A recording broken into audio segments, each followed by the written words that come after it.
Creo que nadie sabe cómo se formó aquello. Lo único que te puedo decir es mi experiencia, lo que yo viví. Y esto a partir de que era vecino de una de las cuadras que estuvo en el centro de los acontecimientos. Recuerdo que una tarde llegaba del trabajo junto con el compañero que me traía en auto. En la esquina en que el malecón se junta con el Parque Maceo, nos llamó mucho la atención que un general de división del Ministerio del Interior estuviera desviando el tránsito hacia San Lázaro, y cerrándolo al malecón, en dirección al Morro. Después que nos metimos por San Lázaro, teníamos que acercarnos a la zona del conflicto sin saber que existía tal conflicto. En el ambiente, sin embargo, había algo raro. En la calle San Lázaro estaba la gente en la puerta de las casas. Todo el mundo a la expectativa. Algo estaba pasando y no era bueno, pero no sabíamos qué era en realidad. A medida que me acercaba a mi casa, me fui dando cuenta de que el problema tenía el centro prácticamente a 100 metros de donde yo vivía. Ya iba a pie, pues me bajé 3 cuadras antes para evitar poner en peligro a mi amigo, que podía ser agredido dentro del auto. Según presuntos testigos, la protesta ocupó casi todo Centro Habana. Yo te cuento lo que vi. Había una masa tremenda en la misma esquina de Galeano con Trocadero, a unos metros escasos del Hotel Deauville. Este conglomerado estaba gritando cosas contra la revolución. Por ejemplo, gritaban libertad, libertad, libertad, abajo Fidel y otras cosas. Carro patrullero que se acercara. Desde las azoteas y balcones de las casas les tiraban piedras y botellas. Quiero decirte que no solamente era el enorme grupo de gente en la calle. Los vecinos de los alrededores participaban, y con carácter protagónico. En la cuadra de mi casa vi cómo corretearon a un policía. Primero le quitaron los zapatos, y luego la gorra, la pistola y poco menos que lo arrastran. Hubo que intervenir para que no fueran a golpearlo de gravedad y matarlo. No tenía ningún sentido que hicieran eso. Fueron los mismos vecinos los que intervinieron, pero tampoco puede decirse que hicieron frente a las personas que estaban persiguiendo al policía. Simplemente evitaron que el mal fuera mayor, y lo metieron en una casa. Pensaron quizá que estas revueltas se prestan para venganzas personales o de otra índole. Conclusión. Había pasado 1 hora y se mantenía el escándalo, la gritería, la violencia. Era un acto al que se iba sumando gente. Te repito que en medio de todo aquello seguían llenos balcones y azoteas, esperando para ver en qué acababa. Me he preguntado por qué había un tumulto tan grande en Galeano y Trocadero. Parece que en mi barrio todo comenzó allí. En esa esquina no hay nada simbólico, nada que pueda tomarse como un emblema de la revolución. Al parecer, el inicio fue espontáneo, pero se fueron sumando centenares de personas. La falta de organización facilitó que la protesta se disolviera con bastante rapidez. Podría decirte que la decisión de aquella gente me asombró. Estaban agresivos, enardecidos, no sé, cabrones, violentos, enrabiados, por llamarlo de alguna manera. Esa misma noche me contaron que 3 carros patrulleros en la calle Concordia no querían acercarse a la mole, y llegó un capitán y les gritó: "Vamos para allá", o sea, para arriba de la masa. Y los otros policías respondieron: "No, nosotros no vamos para allá, jefe, porque nos van a matar ahí". Y realmente estaba difícil la cosa. Un vecino que es persona seria, me contó que en la calle Manrique agredieron a un general de las FARC, que probablemente pasaba por allí. Al ver lo que sucedía, el escolta, que era el mismo chofer, tuvo que abrir el maletero, sacar un fusil y disparar al aire. Sucedieron muchas cosas, pero uno no puede estar en varios lugares a la vez.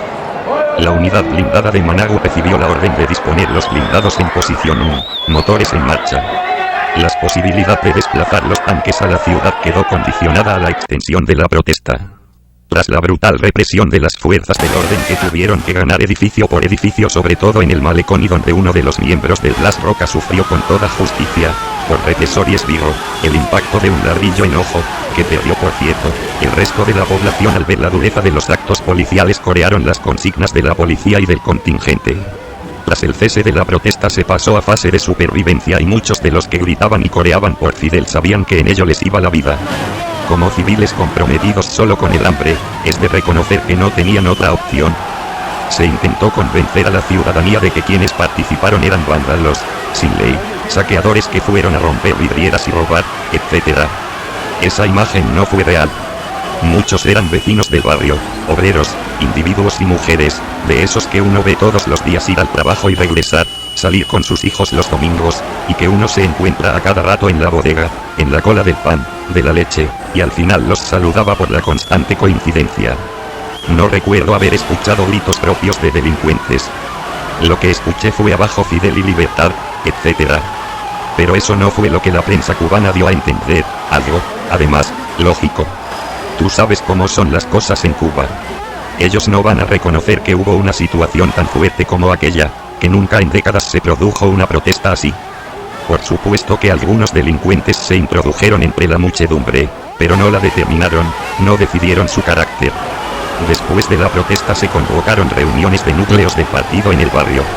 El objetivo era ver retrospectivamente qué había pasado, dónde había fallado el régimen, pues en aquellas horas se vieron totalmente sobrepasados. Fueron minutos en que perdieron el poder.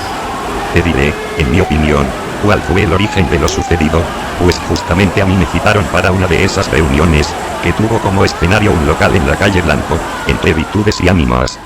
El ideólogo del partido municipal comenzó allí a hacerles señalamientos a los viejos porque casi todos estos militantes zonales son viejos. ¿Y tú dónde estabas cuando ocurrió la protesta?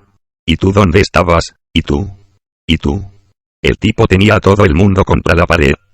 Estos viejos a lo mejor estaban metidos en sus casas y se enteraron después. No tenían responsabilidad alguna. Ahí, claro, tuve que hablar. Tú sabes cómo son las cosas, yo era militante del núcleo. Todo el mundo tratando de lavarse las manos en medio de todo aquello. Y yo le digo al tipo: oye, eso no es así. Porque yo podría preguntarte ahora dónde tú estabas, pero no el día en que se dio la protesta, sino dónde tú estabas hace 30 días atrás, desde que la leche está llegando cortada al barrio. Desde que no viene carne, ni pescado, ni picadillo, ni masa cárnica. Desde que no viene nada a la bodega. En este barrio lo que la gente tiene es un hambre del carajo para arriba, porque hay un desabastecimiento tremendo. El tipo se quedó callado, y seguí. Y yo no sé si es porque no están las cosas, o es porque no llegan o es por negligencia de ustedes. ¿Dónde ustedes estaban con esta situación? Ustedes fueron los que provocaron la protesta. Pienso que al menos entre la cúpula del partido ya se manejaban las mismas ideas que yo expuse. Hay que recordar que todo esto se da dentro del periodo especial más duro, de la reducción del abastecimiento y en el contexto de otros sucesos, como el hundimiento del remolcador 13 de marzo, secuestros de embarcaciones y salidas ilegales del país. Lo que ocurrió el 5 de agosto fue el resultado de una gran negligencia en toda esa zona, y trajo sus consecuencias. Quizá sucedió también en otras partes, pero nunca se supo. En Centro Habana colapsó la paciencia a causa del hambre, y eso sí trae problemas. Unos pocos días después, Raúl Castro dijo que los frijoles eran más importantes que los fusiles. De hecho, hasta semanas posteriores se veía pasar por el barrio un tipo de Jeep GAZ-69, de los antiguos soviéticos, que antes tenían capotas, pero ahora iban descapotados y preparados como especie de carrito antimotín, o cosa así. Y era frecuente el paso, de manera que la gente supiera que había presencia y preocupación, que la autoridad estaba alerta. Los días inmediatos a la manifestación sí fue multitudinaria la presencia de policías y miembros de las brigadas de respuesta rápida, etc. Los detenidos debieron sumar miles. Para muchos, la presencia de Fidel Castro junto a miembros del gobierno decidió el fin de la protesta. Sí, eso se aceptó y escribió. Creo que ese mismo día en las noticias salieron el comandante, Roberto Robaina y otros por el Paseo del Prado. Se decía en los noticieros que ellos defendieron la calle, que demostraron cómo la revolución tomaba las calles. Pero la verdad es que no caminaron por donde fue el problema. Recorrieron otra área, por donde había más control. Porque a la parte de acá, donde verdaderamente sucedieron los hechos, no llegaron. Quedó la imagen de que fueron allí, pero no fue así. Ellos no estuvieron en el problema, porque todo aquello estaba muy malo, muy fuerte.